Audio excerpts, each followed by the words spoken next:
শীতকাল পড়লেই তো মনটা খালি ঘুরে আসি করে। ওই জন্য শীত পড়তে না পড়তেই আমরা বেরিয়ে পড়েছিলাম ঘুরতে। গিয়েছিলাম সায়েন্স সিটি, দেখতেই পাচ্ছ তোমরা। গিয়েছিলাম সেই ২০২৫-এ আর ভ্লগ দিচ্ছি ২০২৬-এ, মানে বুঝতেই পারছো গিয়েছিলাম হচ্ছে ডিসেম্বর মাসে। তো সায়েন্স সিটির ভিতরেই প্রথমে ঢুকে গিয়েছিলাম, টিকিট কেটে নিয়েছিলাম, তারপরে শুরু করে দিলাম ঘোরাবেড়া। সেদিনকে আমি, আকাশ আর আমার ভাই মিলেই গেছিলাম ঘুরতে, কারণ বুঝতেই পারছো সায়েন্স সিটি জায়গাটা বড়দের থেকেও বাচ্চাদের জন্য ঘোরার বেশি ইম্পর্টেন্ট একটা জায়গা।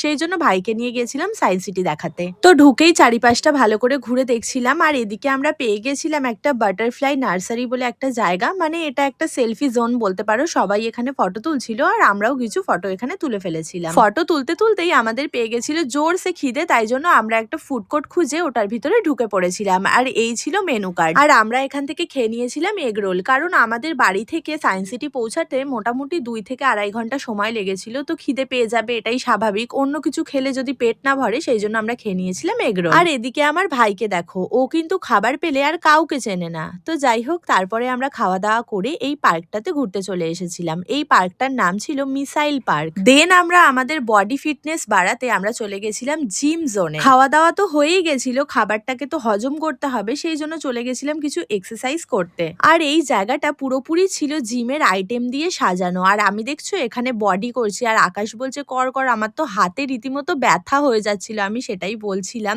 তো যাই হোক, তারপরেও কিছুক্ষণ করেছিলাম। বডি তো আমার হলো না, কিন্তু আমার হাতে প্রচন্ড ব্যথা হয়ে গেছিল। তো যাই হোক, তারপরে দেখো এইটা আমার ভীষণ মজাদার লেগেছে।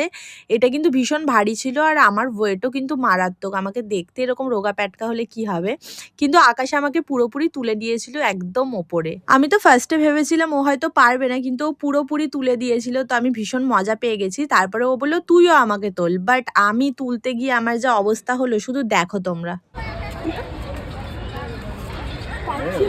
তো তোমরা তো দেখতেই পেলে আমি 1 ইঞ্চিও হেলাতে পারিনি আকাশকে ওটা থেকে। তো যাই হোক, স্যাড ফর মাই সেলফ। তারপরে আমরা ওখান থেকে চলে গেছিলাম সায়েন্স সিটির ভিতরে, পুরো সায়েন্স সিটিটাকে ঘুরে দেখবার জন্য। এই সায়েন্স সিটি হলটার ভিতরে দেখবার মতন অনেক কিছু আছে। আমার যেই দুটো জিনিস সব থেকে ভালো লেগেছিল সেটাই তোমাদেরকে দেখাচ্ছি। ফার্স্ট হচ্ছে এই যে হাঁটছিলাম আর টুং টুং করে পিয়ানো বাজছিল, আর নেক্সট হচ্ছে এই ভুলভুলাইয়াটা। মানে লিটারেলি এক অদ্ভুত এক্সপিরিয়েন্স হয়েছিল এই ভুলভুলাইয়াটার ভিতরে। কোনটা আসল কোনটা নকল, কোথায় ছিল না, কিচ্ছু বোঝা যাচ্ছিল না। রীতিমতো মানুষের সাথে ধাক্কা পর্যন্ত লেগে যাচ্ছিল আমাদের। এই সায়েন্স সিটির ভিতরে এত কিছু আছে যে দেখতে দেখতে তো আমি পুরো হাঁপিয়ে গেছিলাম। তাই একটুখানি কিছুক্ষণ বসে আকাশের সাথে গল্প করে নিলাম, আর আমার ভাই ক্যামেরাটা ধরে দিয়েছিল।